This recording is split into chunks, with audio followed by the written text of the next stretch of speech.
En esta oportunidad, hermanos, vamos a continuar con la historia, con el estudio que estamos haciendo de este personaje bíblico de David.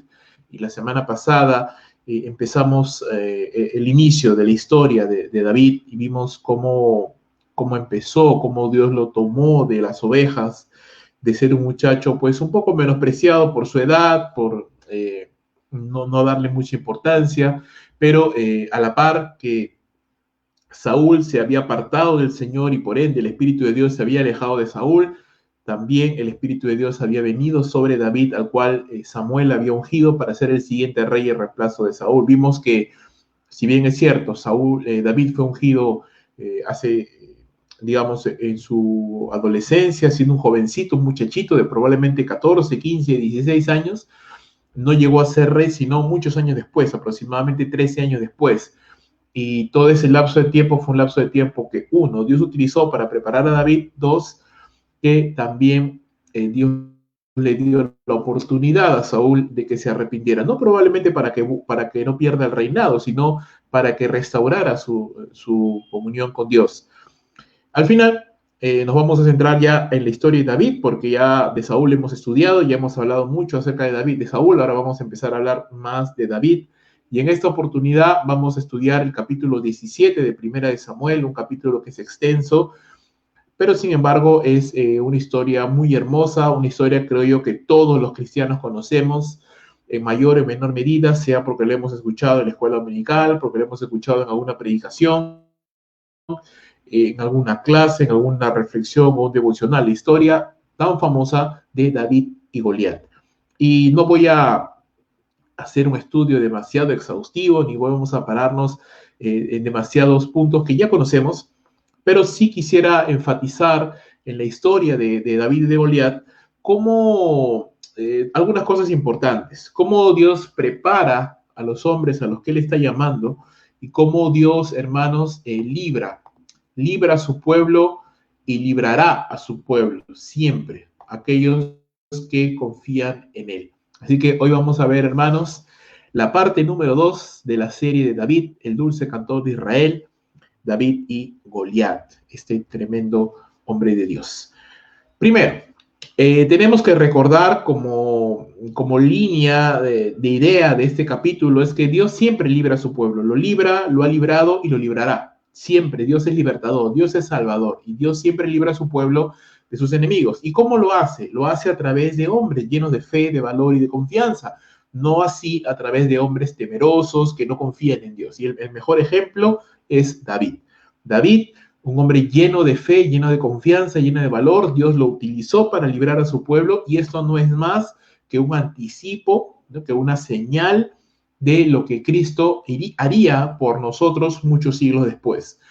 Sería no solamente Dios, pero el siervo de Dios para traer liberación, ya no solamente a Israel, pero a toda la humanidad.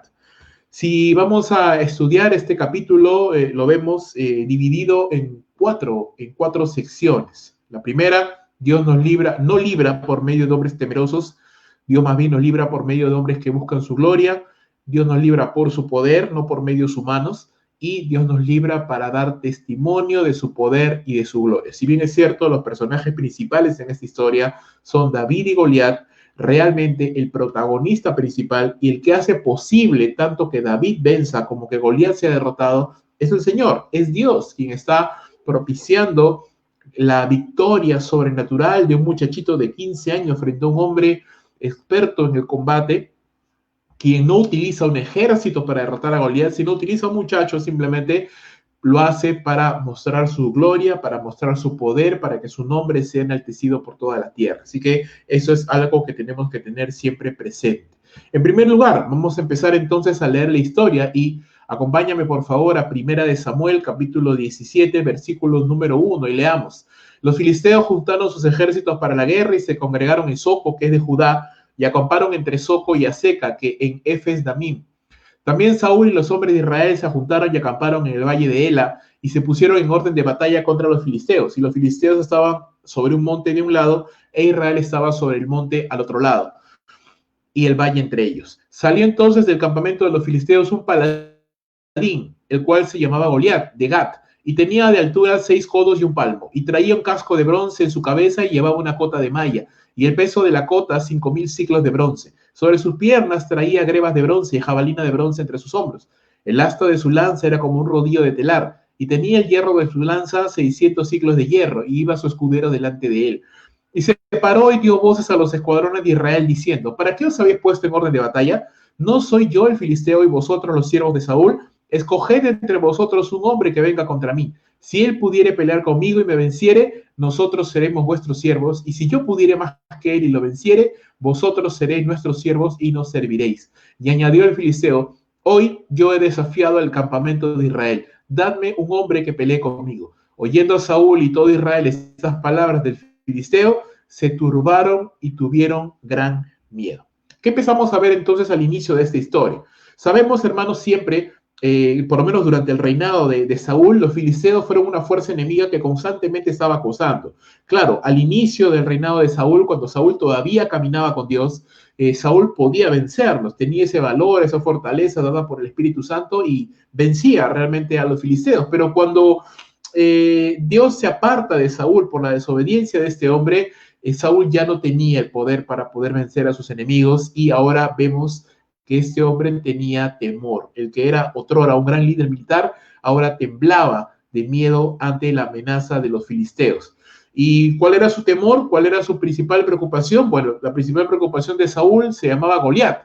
Este hombre era un paladín, un campeón, un héroe entre el ejército de los filisteos, y se nos dice que este hombre era un gigante, era descendiente de los gigantes, no era un hombre normal, medía casi 3 metros de altura, así que era un hombre tremendamente grande. Su armadura sola pesaba 57 kilos. El asta de su lanza era tan gruesa como un rodillo de telar, un palo de madera muy grueso y muy grande, y tenía esta lanza tenía una punta de hierro de 7 kilos, así que imagínate, con una armadura tan pesada y unos aditamentos tan pesados, bueno, el tamaño que tenía este hombre también era una cosa brutal, así que definitivamente era adecuado para un gigante de su tamaño, ¿cierto? Ahora, ¿por qué se nos describe tan específicamente cómo andaba vestido y de qué tamaño era Goliat?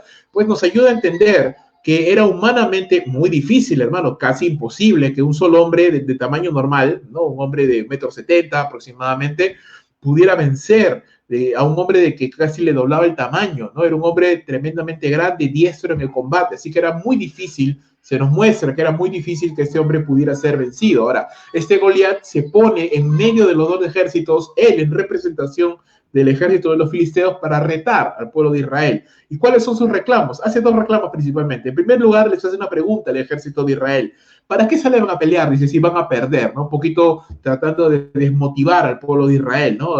Hacerles cuestionar su propósito, ¿no? ¿Para qué salen si igual van a perder? Y segundo, ¿esta es su pelea o solo lo hacen por servir a Saúl, ¿no? Es decir, ¿por qué salen a pelear? ¿Por qué quieren arriesgar su vida? No, esta no es su pelea, váyanse, ¿no? Esa es un poco la idea de lo que Goliat está queriendo hacer. Está tratando de desmotivar, de desalentar, de atemorizar al pueblo de Israel. Y se parece mucho a las tentaciones que Satanás pone a las personas, a los creyentes, tratando de desmotivarnos, tratando de desanimarnos, tratando de ponernos trabas en nuestro ánimo y como se dice coloquialmente, bajonearnos, ¿no? Hacernos sentir que realmente no tiene propósito lo que estamos haciendo y que realmente no tendríamos por qué comprometernos a hacer algo que no va a funcionar, ¿no? Hacernos perder la esperanza. Ahora, ¿qué es lo que pide Goliat? Un hombre que pelee contra él, ¿cierto?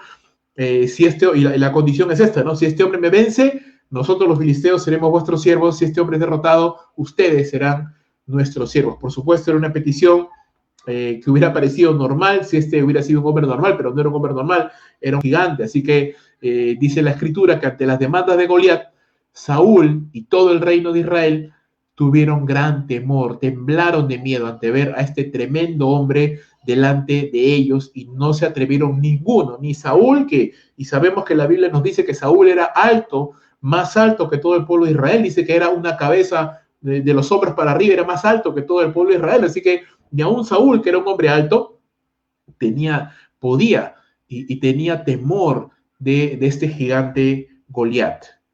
Entonces, ¿qué vemos aquí? En primer lugar, vemos temor, ¿no? El ejército israelí olía miedo, olía olía a terror, no se atrevían a alguno de ellos a enfrentarse, a decir, ok, yo voy a enfrentar a Goliat, no, nadie, ni Saúl, y si Saúl no se atrevía a que era el rey, menos ninguno de los demás. Entonces, vemos temor, hermano, y el temor es algo que, si bien es cierto, Dios nos lo ha dado, una emoción, un sentimiento que Dios nos lo ha dado para poder prevenirnos del peligro.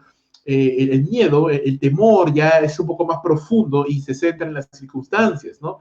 En lo que no tenemos, en lo que nos falta o en lo débiles que somos. No siempre decimos, no es pecado tener temor en algún momento. El pecado es vivir en temor, es ceder ante el temor y dejar que el temor nos gobierne, dejar que el temor nos llene la mente y el corazón, porque vuelvo a repetir, el temor se centra en las circunstancias, en lo que no tenemos, en lo que nos falta, en lo débiles que somos ante las circunstancias que nos rodean, ¿no? No se enfoca en las posibilidades que tenemos al tener a Dios a nuestro lado, sino se enfoca en lo que nosotros podemos hacer o no podemos hacer. Entonces, en cierto sentido, el temor es un enemigo de la fe verdadera, porque no nos hace mirar a Dios, sino nos hace mirar a las circunstancias, ¿no? Durante ese momento, durante ese lapso de tiempo que tenían a Goliat delante, Israel se olvidaba de que ellos tenían un Dios todopoderoso, se olvidaba Israel de que siglos antes Dios había liberado al pueblo de Israel de manos de Faraón, había liberado a Israel, por ejemplo, cuando entraron a la tierra prometida y Josué peleó contra los hijos de Anac, que eran gigantes también.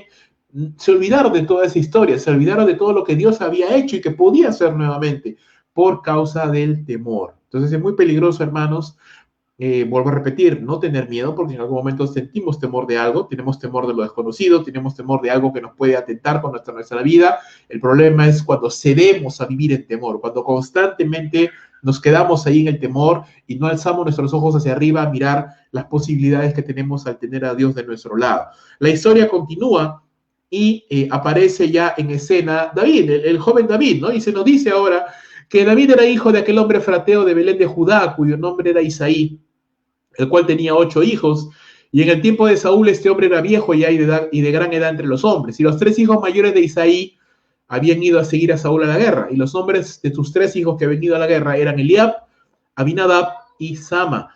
Y David era el menor de todos ellos, ¿verdad? Recuerda que eran 8 hermanos. Siguieron pues los 3 mayores a Saúl, pero David había ido y vuelto, dejando a Saúl para apacentar las ovejas de su padre en Belén. Venía pues aquel filisteo por la mañana y por la tarde, y así lo hizo durante 40 días. Y dijo Isaí a David su hijo, toma ahora para tus hermanos un efa de este grano tostado y estos 10 panes, y llévalo pronto al campamento de a tus hermanos. Y estos 10 quesos de leche los llevarás al jefe de los 1000. Y mira si tus hermanos están buenos y toma prendas de ellos. Y Saúl y ellos y todos los de Israel estaban en el valle de Ela, peleando contra los filisteos. Bueno, peleando es un decir, ¿no? Porque no estaban haciendo nada, estaban ahí atemorizados.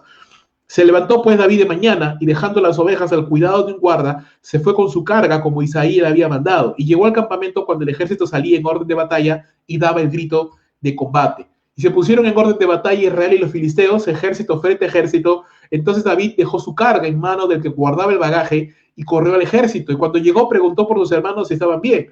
Mientras él hablaba con ellos, y aquí que aquel paladín que se ponía en medio de los dos campamentos, que se llamaba Goliat, el filisteo de Gat, salió de entre las filas de los filisteos y habló las mismas palabras y las oyó David. Y todos los varones de Israel que venían a aquel hombre, que veían a aquel hombre, huían de su presencia y tenían gran temor.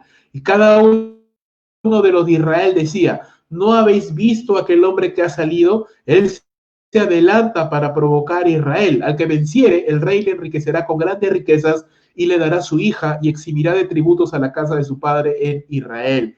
Entonces habló David a los que estaban junto a él diciendo, ¿qué harán al hombre que venciere a este filisteo y quitare, lo provoque a los escuadrones del Dios viviente? Y el pueblo le respondió las mismas palabras diciendo, así se hará al hombre que le venciere. Muy bien.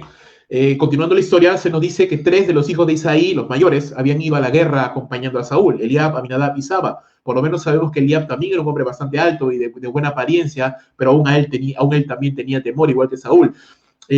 Ahora se muestra que David intercalaba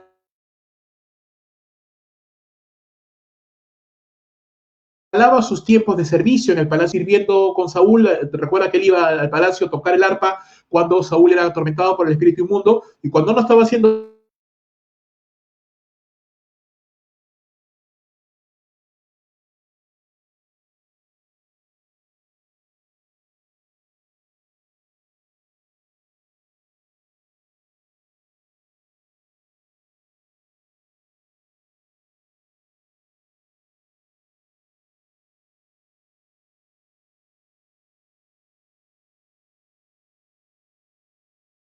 eso, ¿dónde estaba? Estaba en la casa de su padre cuidando sus ovejas, como siempre. Entonces, todo lo que hizo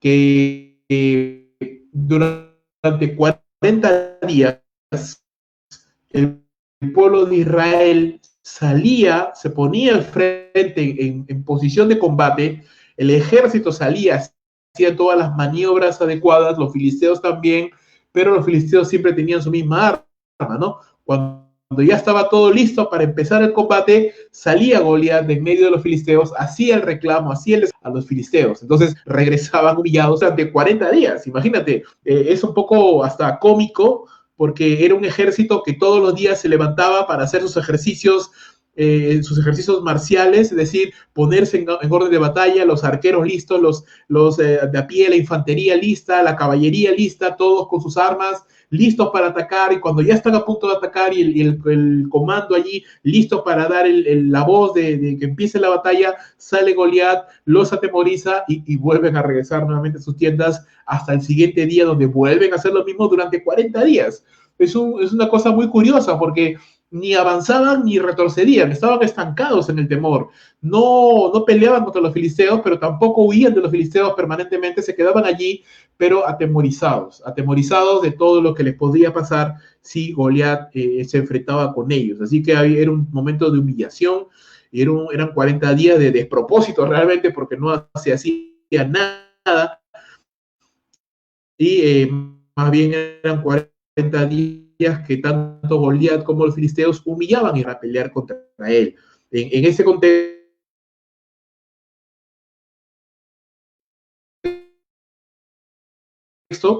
Isaí en 40 días y una batalla muy larga, aún, y el padre preocupado, pues quiere saber cómo están sus hijos y envía a David con provisiones, y justo David llega en el momento preciso cuando el ejército sale al frente de batalla una vez más y vuelve otra vez, como se dice, con el rabo entre las piernas, porque había salido Goliat y los había amenazado nuevamente. Así que David ve esto, ¿no? David ve esto y va pues a dejar las provisiones, a hablar con sus hermanos y luego va a preguntar, con esta curiosidad que los muchachos tienen, va a preguntarle a los soldados, ¿no? ¿Y qué ha pasado, no? ¿Qué está pasando? ¿Por qué no pelean? ¿Por qué no combaten? ¿Qué está sucediendo, no?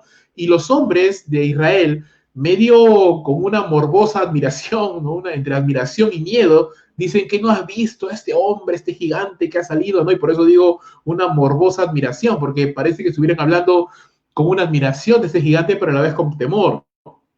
¿Has visto a este hombre, no? Este gigante, este paladín que de los filisteos que ha salido, él se adelanta a provocar a Israel, dice, no, pero no podemos hacer nada. Y quien lo venza, le cuentan esos hombres a David, el rey ha prometido riquezas, ha prometido darle su hija y ha prometido eximirle de tributos, ¿no? Saúl, perdón, como siempre, ya ha hecho él esto antes, él trata de ofrecer bienes, favores, ¿no? Lo hizo antes y lo voy a volver a hacer nuevamente y lo va a seguir haciendo después.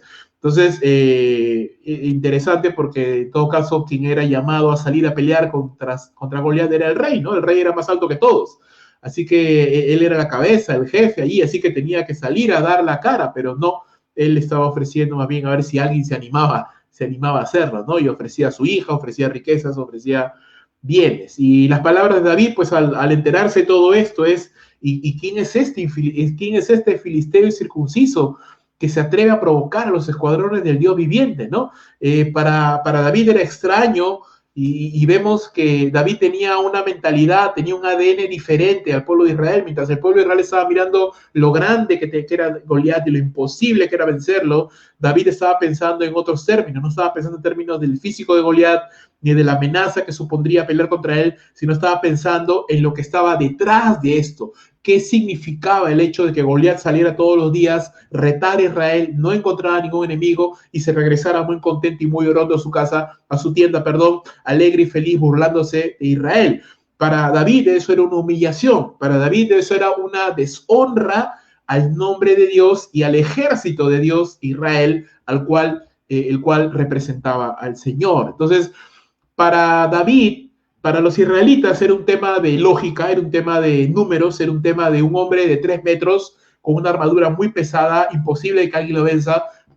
Para David era términos de honra, no era términos lógicos, era un término de honra, era un término de que el honor de Dios había sido puesto en tela de juicio, que los escuadrones del Dios vivo que representaban al Dios vivo estaban siendo en entredicho, y eso era lo ofensivo, ¿no? Por esto David se refiere a Goliat no como los soldados, ¿no? Los soldados dicen, miren a este hombre Goliat, ¿no? Este campeón, este paladín. Mientras que David le dice, es un filisteo incircunciso, ¿no? Es un don nadie. Este hombre ni siquiera merece que se le llame por su nombre. Es simplemente un atrevido, alguien que ha osado poner en entredicho la honra y el honor del Dios vivo. Así que las palabras, tanto de los soldados como las de David, evidenciaban en qué se enfocaba cada uno, ¿no? Los soldados, tanto Saúl como todos sus soldados, se enfocaban en lo terrenal, en lo visible, en lo lógico, en el temor, en lo que no tenían. Obviamente no había ningún guerrero en Israel que tuviera ni siquiera se acercara a la altura de Goliat, ni a toda la indumentaria que tenía encima. Así que para ellos era una ecuación simple.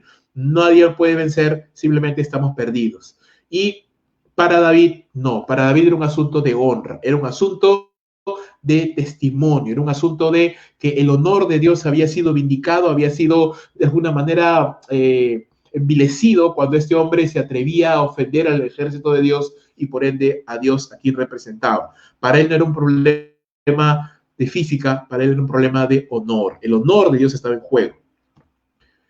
Importante entonces, cuando estamos más preocupados en el honor y en la gloria de Dios que en lo que nos rodea, empezamos a caminar y hablar en fe. Hermanos, la fe no es el lugar que a Él le corresponde, el Dios que puede abrir el mar rojo, el Dios que puede hacer maravillas, el Dios que hemos oído en la palabra de Dios que puede salvar, que puede sanar, que puede restaurar. Y cuando nosotros entonces caminamos en miedo, caminamos en queja, porque el miedo, ¿cómo se expresa?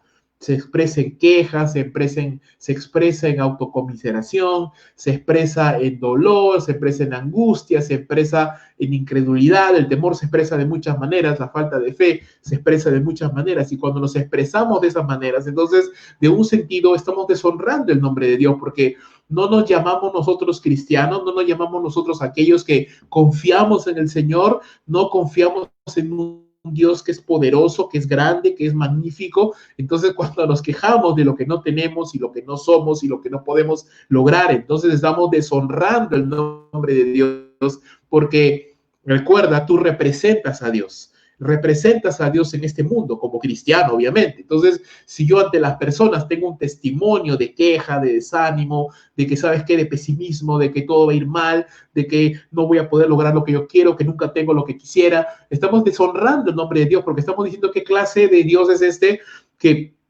sus representantes entonces son tremendamente lastimeros o están bastante incrédulos del Dios poderoso en el que creen.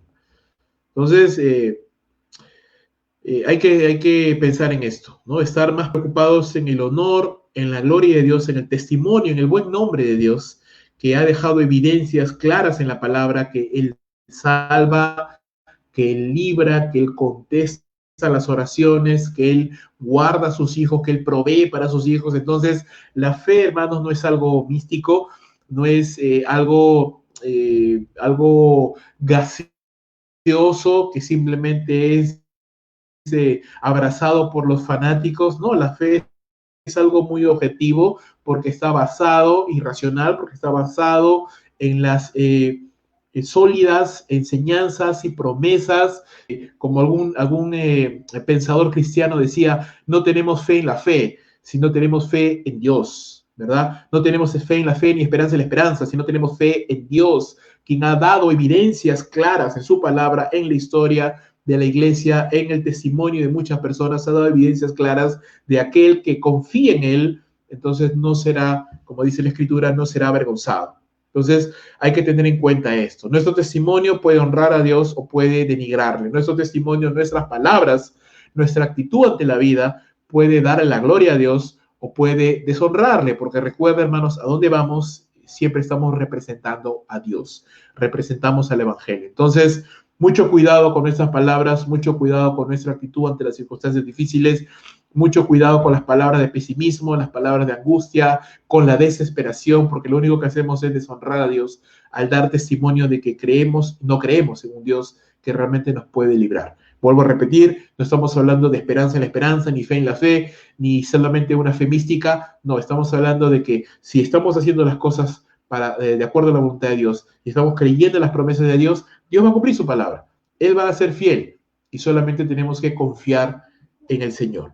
Continuando con la historia, vamos a ver ahora que el ambiente se caldea un poquito, los ánimos se caldean un poco. Mira lo que dice el verso número 28 de 1 de Samuel, capítulo 17. Dice la Escritura, oyéndole hablar Eliab, su hermano, con aquellos hombres, se encendió en ira contra David y le dijo, ¿para qué has descendido acá? ¿Y a quién has dejado aquellas pocas ovejas en el desierto? Yo conozco tu soberbia y la malicia de tu corazón, que para ver la batalla has venido. David le respondió, ¿qué he hecho yo ahora? ¿No es esto mero hablar? Y apartándose de él hacia otros, preguntó de igual manera. Y le dio al pueblo la misma respuesta de antes. Fueron oídas las palabras que David había dicho y las refirieron delante de Saúl. Y él lo hizo venir.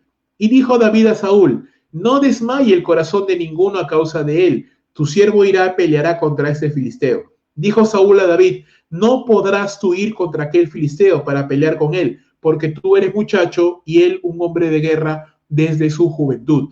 David le respondió a Saúl, tu siervo era pastor de las ovejas de su padre, y cuando venía un león o un oso y tomaba algún cordero de la manada, salía yo tras de él y lo hería y lo libraba de su boca, y si se levantaba contra mí, yo le echaba mano de la quijada, lo hería y lo mataba.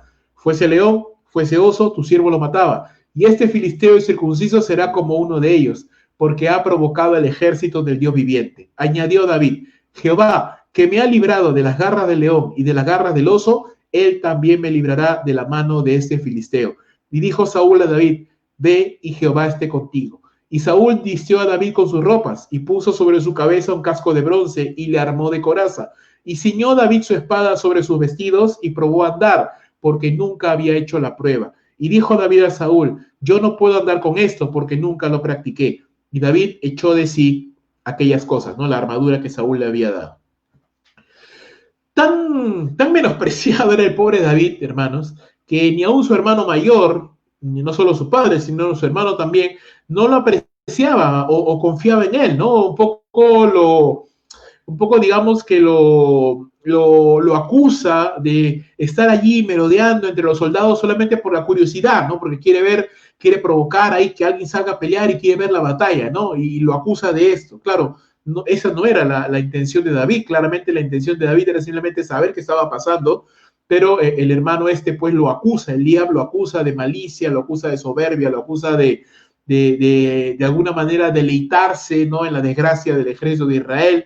Y David pues responde adecuadamente. David simplemente no cede ante esta acusación falsa y se retira, va a seguir preguntando a otros soldados y todos pues le dan la misma respuesta.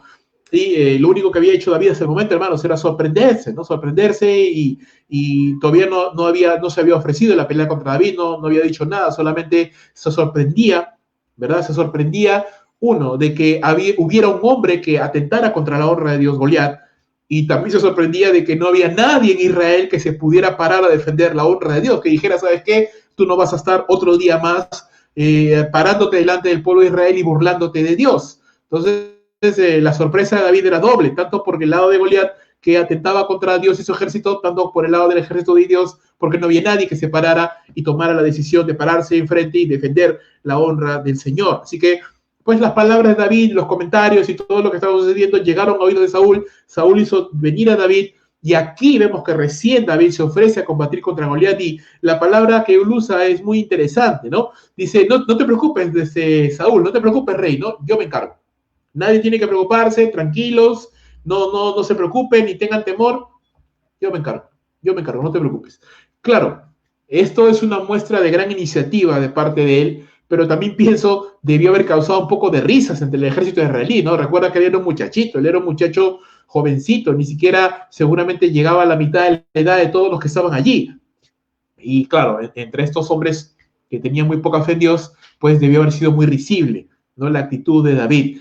Ahora, es precioso por el lado de ver cómo este muchacho tenía esta gran iniciativa, ¿no? Ninguno de esos hombres curtidos en el combate, en la guerra, que habían peleado muchas batallas, ninguno de ellos se atrevió, pero él tuvo la iniciativa. Entonces, y aquí vemos cómo la fe se convierte en acción, ¿no? La fe se convierte en acción, se convierte y se evidencia en obras, ¿no? Y eso es justamente una de las características de la verdadera fe. La fe se evidencia en obras que son consistentes y son coherentes con aquello que nosotros decimos creer. En este caso, David creía que Dios libraba, y vamos a verlo luego en detalle. David creía que Dios podía librar, David creía que Dios era suficientemente poderoso para defender su honra, David creía que debía defenderse la honra de Dios, así que él estaba dispuesto a hacer algo. Si nadie más lo hacía, pues él estaba dispuesto a hacerlo, a pesar de que no era su responsabilidad, él no tenía la edad para ser un soldado, él ni siquiera debía estar ahí, él solamente fue a ver a sus hermanos. Sin embargo, él tomó la responsabilidad que ni Saúl, ni sus ejércitos, ni sus generales, ni nadie quiso tomar. Él tomó la responsabilidad. Y eso es parte de la iniciativa, tomar responsabilidad por algo que de repente ni siquiera nosotros pensamos que somos responsables, pero lo hacemos por la honra y por el honor y por la gloria de Dios. Dice, yo pelearé contra este filisteo. Así que vemos ahí valor también, valor. Y a pesar de que ni su hermano confiaba en él, a pesar de que el ejército se pudiera reír de él no se amilanó, ¿no? Siguió firme en su convicción de que si nadie hacía nada, él iba a hacer algo. No se iba a quedar impávido ante la maldad, no se iba a quedar insensible ante el mal, ¿no? Qué tremendo esta actitud de David, ¿no? No quedarme impávido ante el mal, no quedarme sin hacer nada ante la maldad. Vamos a hacer algo, dice David. ¿Cuál es la respuesta de Saúl? Bueno, ya sabemos que Saúl era un hombre incrédulo, un hombre que realmente no creía en Dios, así que ¿qué le dice Saúl a David? Pues estás loco, David, ¿no? Tú no puedes pelear contra él. Y nuevamente lo mismo, ¿no? Su mente era terrenal. Él solamente veía, él no estaba preocupado en la honra de Dios, él estaba preocupado simplemente en números, estadísticas. Tú no puedes pelear contra Goliat. ¿Por qué? Porque Goliat es un guerrero. Ha sido un guerrero entrenado para la guerra desde su juventud. Tiene el físico, tiene la fuerza, tiene la experiencia. Tú no tienes ni el físico, ni la experiencia, ni el entrenamiento, por último, ni la edad. Tú solamente eres un muchachito. Pero una vez más, David, aunque ni su hermano creía en él, ni el ejército creía en él, ni Saúl creía en él, la contrarrespuesta de David dice, Rey, no te preocupes, Dios me ha preparado para este momento. Qué precioso. Y él recuerda, dice, en mi oficio de pastorear ovejas me he tenido que enfrentar a osos y a leones, y cuando estos osos y cuando estos leones venían a atacar las ovejas de mi padre, mis ovejas, mi propiedad, venían a atacar lo que era nuestro, entonces dice, yo salía atrás de ese oso y de ese león y lo vencía y lo mataba y liberaba lo que era nuestro, nuestras ovejas. Dice Elías que no eran muchas las ovejas que tenían, eran unas pocas ovejas en el desierto, pero eran propiedad de la familia, eran de ellos, era su propiedad y ellos la defendían, por lo menos vemos David la defendía. El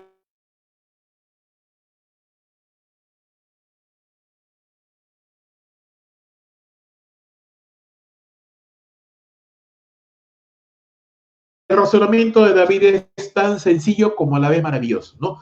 Lleno de fe. Dice, si Dios me libró del oso y del león,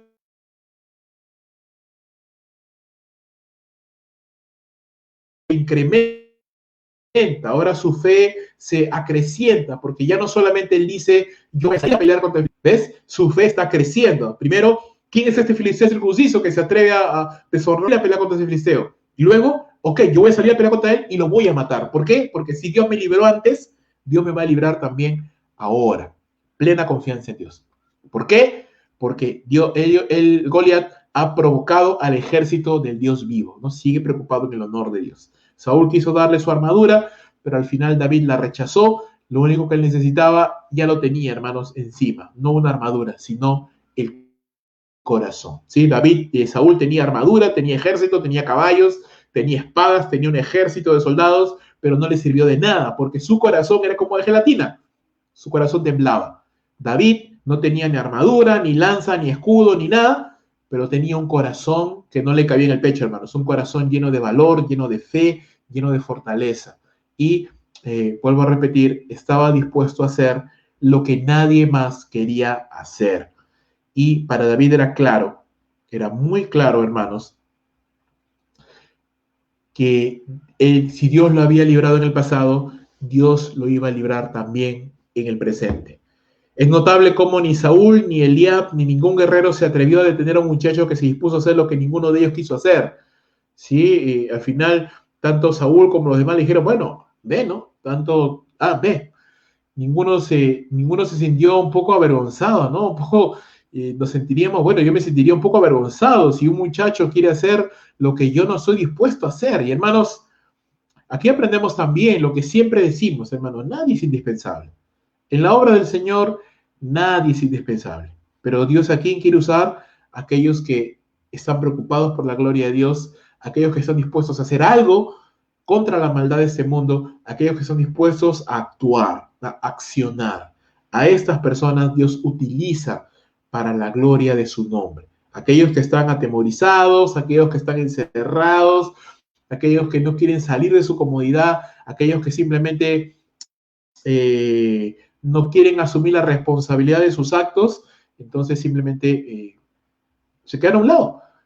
Aquí la gloria obviamente fue de Dios en el combate, pero la victoria fue de David, no fue de Saúl, no fue de su ejército. Nadie aquí se puede llevar el crédito de esta batalla, sino David, este muchachito que ni siquiera era un soldado, pero que tenía mucho más valor que todo el ejército de Israel juntos.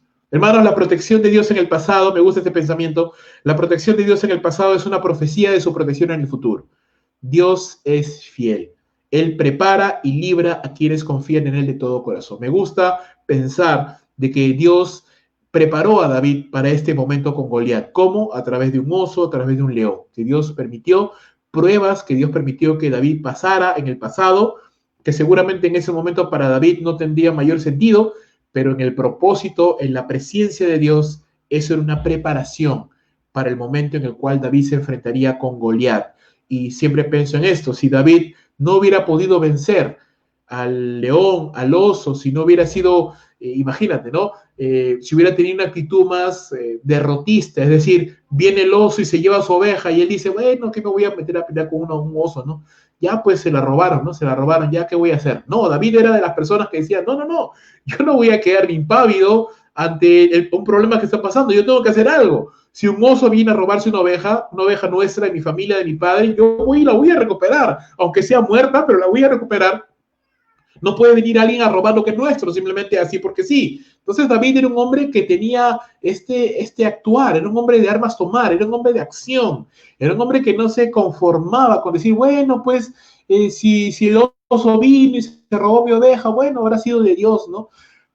No, hermano, no. David no era un hombre que miraba las cosas pasar, David era un hombre que hacía que las cosas sucedieran. Y ese tipo de hombres, hermanos, hacen la historia. Hacen la historia.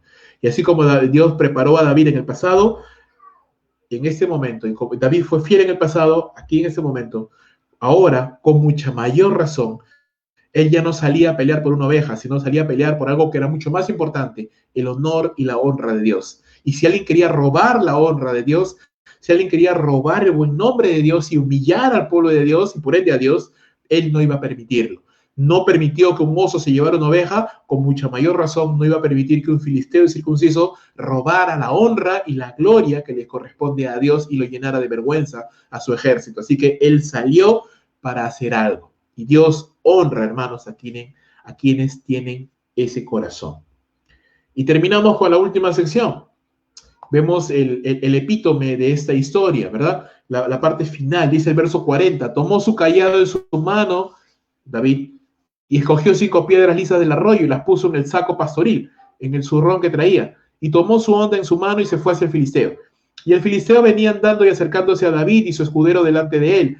Y cuando el filisteo miró y vio a David, le tuvo en poco, porque era muchacho, rubio y de hermoso parecer. Y dijo el filisteo a David, ¿soy yo perro para que vengas a mí con palos? Y maldijo a David por sus dioses. Dijo luego el filisteo a David, ven a mí y daré tu carne a las aves del cielo y a las bestias del campo.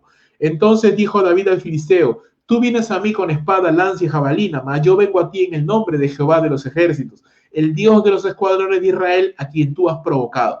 Jehová te entregará hoy en mi mano, y yo te venceré, y te cortaré la cabeza, y daré hoy los cuerpos de los filisteos a las aves del cielo y a las bestias de la tierra, y toda la tierra sabrá que hay Dios en Israel. Y sabrá toda esta congregación que Jehová nos salva con espada y con lanza, porque de Jehová es la batalla, y él los entregará en nuestras manos. Y aconteció que cuando el filisteo se levantó y echó a andar para ir al encuentro de David, David se dio prisa, corrió la línea de batalla contra el filisteo, y metiendo David su mano en la bolsa, tomó allí una piedra, la tiró con la honda e hirió al filisteo en la frente. Y la piedra quedó clavada en la frente y cayó sobre su rostro en tierra. Así venció David al filisteo con honda y piedra, e hirió al filisteo y lo mató, sin tener a David espada en su mano. Entonces corrió David y se puso sobre el filisteo, y tomando la espada de él y sacándola de su vaina, lo acabó de matar, y le cortó con ella la cabeza. Y cuando los filisteos vieron a su paladín muerto, huyeron. Levantándose luego los de Israel y los de Judá gritaron, y siguieron a los filisteos hasta llegar a valles, a las puertas de Ecrón. Y cayeron los heridos de los filisteos por el camino de Saharim hasta Gat y Ecrón. Y volvieron los hijos de Israel de seguir tras los filisteos y saquearon su campamento. Y David tomó la cabeza del filisteo y la trajo a Jerusalén, pero las armas de él las puso en su tienda. Y cuando Saúl vio a David que salía a encontrarse con el filisteo, dijo a Abner, general del ejército: Abner, ¿de quién es hijo este joven? Y Abner le respondió: vive tu alma, oh rey, que no lo sé. Y el rey le dijo: pregunta de quién es hijo este joven. Y cuando David volvía de matar al filisteo, Abner lo tomó y lo llevó delante de Saúl, y teniendo David la cabeza del filisteo en su mano. Y le dijo Saúl: muchacho, ¿de quién eres hijo? Y David le respondió: yo soy hijo de tu siervo Isaí de Belén. David, hermano, entonces, frente de batalla, armado solo con 5, su padre lo había menospreciado, no solo su hermano mayor lo menospreció, no solo el ejército de Israel lo menospreció, no solo Saúl lo menospreció, sino Goliat también. Goliat lo mira y ya, pues hermano, imagínate, un hombre de casi 3 metros de altura, viendo a un muchachito de aproximadamente 14, 15 años, ¿de cuánto? 1,50 m, 1,60 m, 1,70 m, y delgadito ahí. Lo menospreció, lo vio inofensivo y más bien se sintió humillado. Dijo: ¿soy acaso un perro para que vengas ante mí con palos? ¿No? Se sintió humillado de que Israel no enviara un verdadero guerrero, sino que enviara un jovencito, ¿no? Así que eso un poquito ahí lo encolerizó a Goliat y maldijo a David por sus dioses. A pesar de ser tan pequeño y joven, David estaba igual dispuesto a matarlo, ¿no? Y imagínate, y eso debe haberle sorprendido bastante a Goliat, las palabras tan valientes que David decía, ¿no? Y con tanta fe, con tanta certeza. David decía: vamos a ver, ¿no? No dijo David: me voy a esforzar, vamos a ver qué tal me va. No, dijo: te voy a matar. Ten por seguro que tu cabeza no va a quedar sobre tu cuello de acá a 5 minutos, ¿no? Así que ve despidiéndote de tu cabeza. Era una fe de este muchacho tremenda, ¿no? Él ya lo había muerto a Goliat, ya lo había matado, ya lo había enterrado y ya lo había dado de comer a las bestias. Eso es una fe, pero absolutamente espectacular.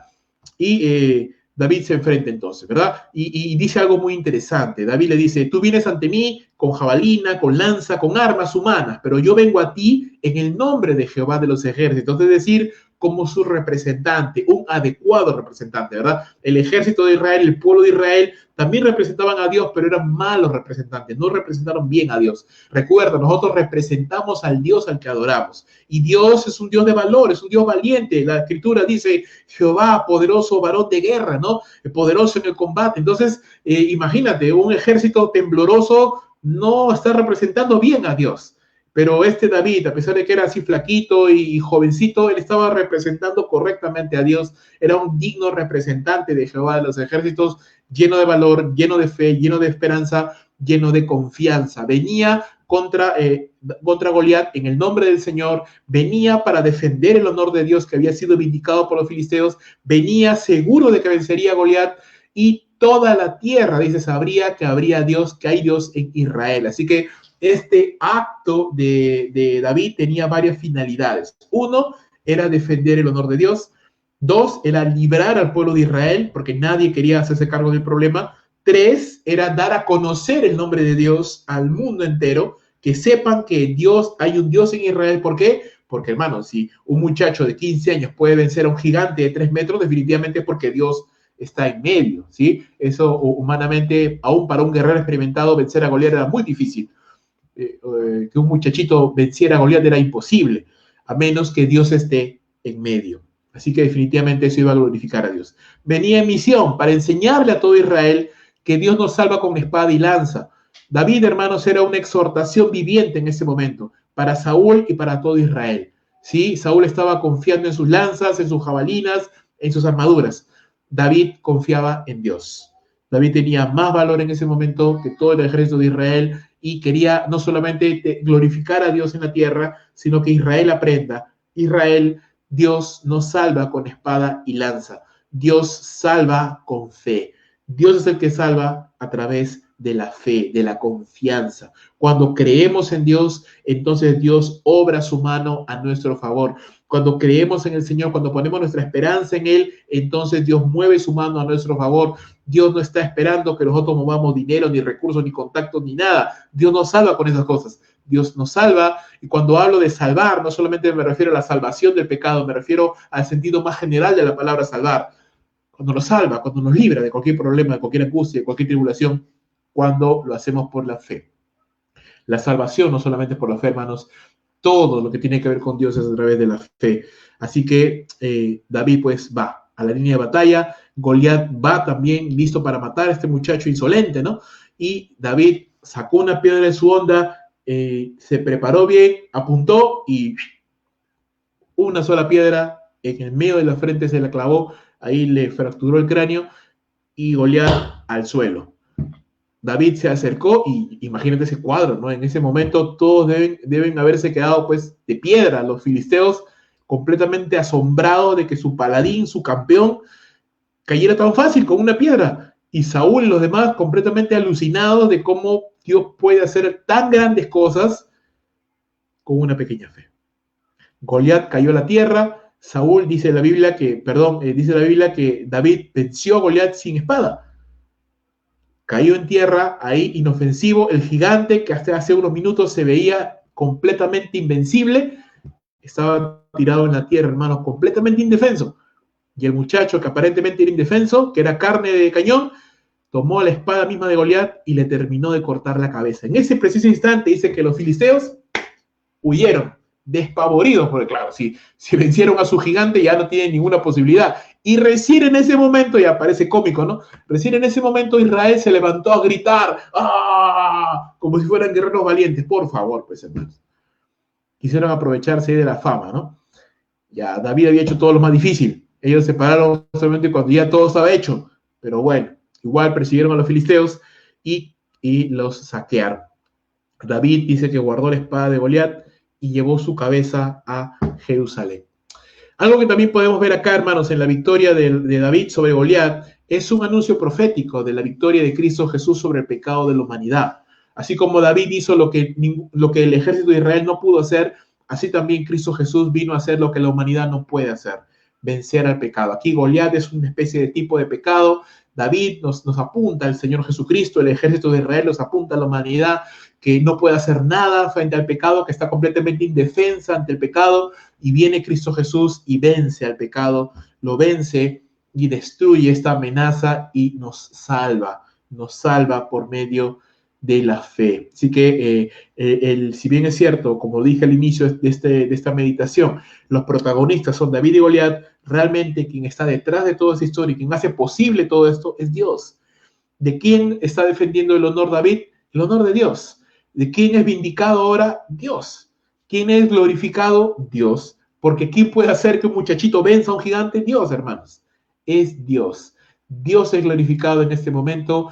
El nombre de Jehová será recordado para siempre. La historia de David y Goliat sería predicada innumerables veces hasta el día de hoy y seguirá siendo predicada como un ejemplo de valor, de valentía, pero por sobre todas las cosas, más allá de David y más allá de Goliat, Dios. Dios libra a su pueblo y lo librará siempre, pero por manos de gente que confía en Él, que cree en Dios. La salvación le pertenece al Señor, hermanos.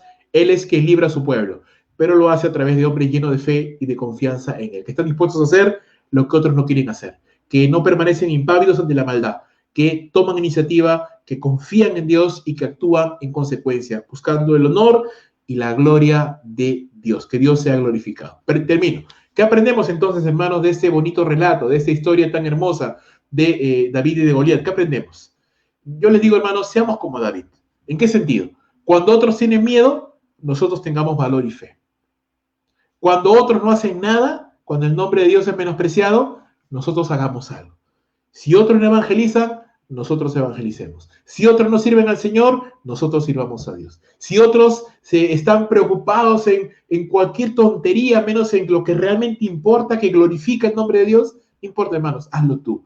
Si nadie más lo quiere hacer, si Saúl no lo quiere hacer, si el ejército de Israel no lo quiere hacer, hazlo tú. Dios te está llamando a ti.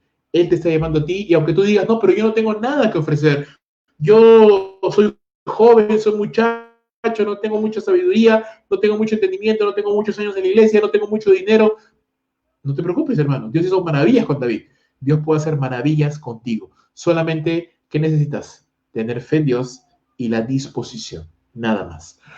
Cuando otros se esconden bajo su propia comodidad, salgamos a hacer la obra de Dios. Cuando otros nos menosprecian, hermanos, sigue adelante confiando en Dios. ¿Sí? Si no te toman en cuenta, no te menosprecian, te tienen en poco, confía en Dios. Si tú estás sirviendo a Dios con fidelidad, Él te va a levantar y Él te va a engrandecer y Él va a hacer maravillas a través tuyo. A veces, hermanos, somos menospreciados. A veces los familiares nos menosprecian, los amigos, por ser cristianos, por ser creyentes, por tomar decisiones que honran a Dios, nos menosprecian, nos vituperan. Confía en Dios. Confía en Dios. Todo aquel que confía en Dios, dice la Escritura, no será avergonzado. Cuando otros son infieles a Dios, nosotros sigamos siendo fieles a Dios. Cuando otros no confían en que Dios librará, nosotros no perdamos la fe, hermanos. Y si somos como David, Dios hará su obra por medio de nosotros y nos utilizará para hacer grandes cosas. Y podremos decir, no yo, Dios es el que está haciendo la obra. Y nunca olvidemos al mejor rey, al más grande que David, a Jesucristo, quien venció el pecado que nos humillaba y nos condenaba. Si David es una muestra de valor, de valentía, de fe, Jesucristo es el ejemplo perfecto de valor, de valentía, de confianza en Dios, de obediencia a Dios, quien se sometió al Señor y venció. No un gigante, al pecado, a la muerte y a la condenación. Jesucristo, el mejor David, el más grande rey de Israel. ¿Sí? David es el rey de Israel, pero Jesús es el gran rey de Israel, el más grande de todos. Que Dios bendiga su santa palabra, hermanos. Vamos a orar.